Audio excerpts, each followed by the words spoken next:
আজ আমি চলে এসেছি মাঠে ঘুরতে।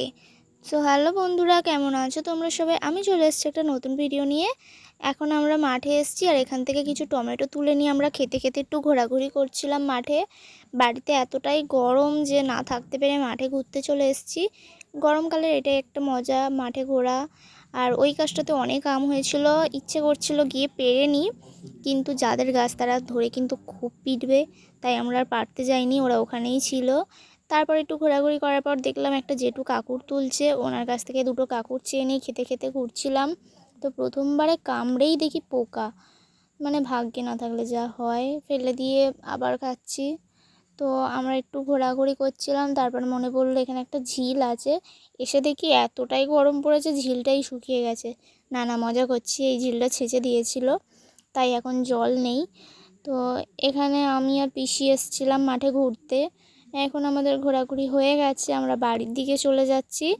তো কাল হচ্ছে পয়লা বৈশাখ, হঠাৎ আমাদের মনে পড়লো যে আমাদের হলুদ নিম পাতা মাখার একটা নিয়ম আছে। তো এখানে আমরা কিছু নিম পাতাও পেড়ে নিচ্ছি। জানি পয়লা বৈশাখের ভিডিওটা দিতে অনেকটাই দেরি হয়ে গেছে, কিছু করার নেই। আমার কিছু সমস্যার জন্য আমি এই ভিডিওগুলো ছাড়তে পারছিলাম না। তো আমাদের এখানে তো অনেক রকমের নিয়মই আছে, যেমন নিম পাতা হলুদ বেটে মাখতে হয়, সাত শাক ভাজা খেতে হয়, তারপরে কি একটা কাঁটা আছে ওটা পুড়িয়ে ছ্যাঁকাও নিতে হয়, তারপরে আরও অনেক কিছু আছে, কি খড় টড় পুড়িয়ে ওগুলো ডিঙোতে হয়, অনেক নিয়ম। তো তোমাদের ওখানে কি কি নিয়ম আছে অবশ্যই কিন্তু কমেন্ট করে বলবে। আর আমাদের এখানে মাঠের মধ্যে দোলা বাঁধা ছিল, আমি একটু চড়ে নিচ্ছিলাম দোলা। আর আমার মতো কারা কারা গাছপ্রেমী আছো, যেখানেই যাবে সেখান থেকেই গাছ তুলে নিয়ে চলে আসবে, অবশ্যই কিন্তু কমেন্ট করে বলবে।